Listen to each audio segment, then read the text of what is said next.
ధనుసు రాశి వారికి ఈ వారం మిశ్రమ ఫలితాలు గోచరిస్తోంది. వీరికి అర్ధాష్టమి నడుస్తోంది. శని చతుర్థంలో అంత బలంగా లేరు. రాశ్యాధిపతి చతుర్థాధిపతి గురువు సప్తమంలో ఉన్నారు. కేంద్రంలో ఉద్యోగంలో చిన్నపాటి అడ్డంకులు కావచ్చు, లేదా పై స్థాయి ఉద్యోగస్తులతోటి చిన్నపాటి విభేదాలు కావచ్చు వచ్చే అవకాశం ఉంది. సాధ్యమైనంత వరకు మౌనంగా ఉండి మీ పని మీరు చేసుకోవడం చెప్పదగినది. అదేవిధంగా అడ్మినిస్ట్రేషన్ రంగంలో ఉన్న వారికి, చార్టెడ్ అకౌంట్స్కి ఏ పని చేసినా వెనక్కి రావడం, నిదానంగా అవడం, ఇవాళ అవుతున్న పని 10 రోజుల తర్వాత అవడం, 10 రోజుల తర్వాత అవుతుంది అనుకున్నప్పుడు కూడా ఇంకా 10 రోజులు అవడం, ఇలాంటి లేట్ అవుతూ ఉంటుంది. ఎక్కువ ట్రావెలింగ్ చేసే పరిస్థితి గోచరిస్తుంది. ఇక్కడ చిన్న విషయం ఏంటంటే, మీరు ఏదైతే గట్టిగా కోరుకుంటారో అది నెరవేరుతుంది. మనస్సంకల్పం గట్టిగా ఉంటుంది. మీకు తృతీయాధిపతి శని చతుర్థంలో ఉన్నారు. పంచమాధిపతి కుజుడు జన్మరాశిలో ఉన్నారు. కాబట్టి కొన్ని విషయాలు అనుకోకుండా మన చేతికి రావడం, ముఖ్యంగా భూ సంబంధించిన వ్యవహారాలు మీకు సానుకూల పడడం అనేది చెప్పదగిన సూచన. ఉద్యోగంలో కూడా చెప్పుకోదగిన స్థాయిలో కొన్ని మార్పులు చోటు చేసుకున్నప్పటికీ అవన్నీ పక్కన పెట్టి మీ వృత్తి ధర్మం ఏదైతుందో అది నిర్వర్తించండి, మంచి ఫలితాలు ఉంటాయి.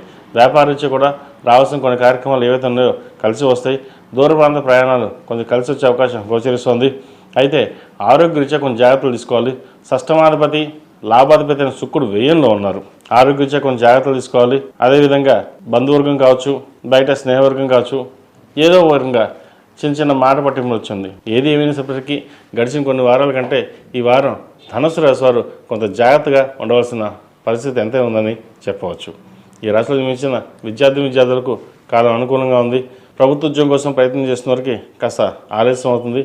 విదేశీ సంబంధించిన వ్యవహారాలు మీరు సానుకూల పడతాయి. ప్రతిరోజు ప్రయత్నించడం, శని అష్టోత్తరం పఠించడం, ముఖ్యంగా దక్షిణామూర్తి స్తోత్రాన్ని పఠించడం చెప్పదగినది. విద్యలో ఎటువంటి ఆటంకాలు లేకుండా ఉండడం కోసం దక్షిణామూర్తి రూపం మెడలో వేసుకుని దక్షిణామూర్తి స్తోత్రాన్ని పండించండి, మంచి ఫలితాలు ఉంటాయి. ఎందుకంటే ఒక చోటుకు వెళ్ళి మనం ఏదైనా మాట్లాడాలనుకుంటాం, ఇన్ఫీరియారిటీ ఫీలింగ్ కావచ్చు, ఏదైనా కావచ్చు, మళ్ళీ వెనక్కి రావడం ఇటువంటివి జరుగుతుంటాయి. మీరు ఒకసారి మాట్లాడగలిగితే మిమ్మల్ని ఎవరిని ఆపలేరు.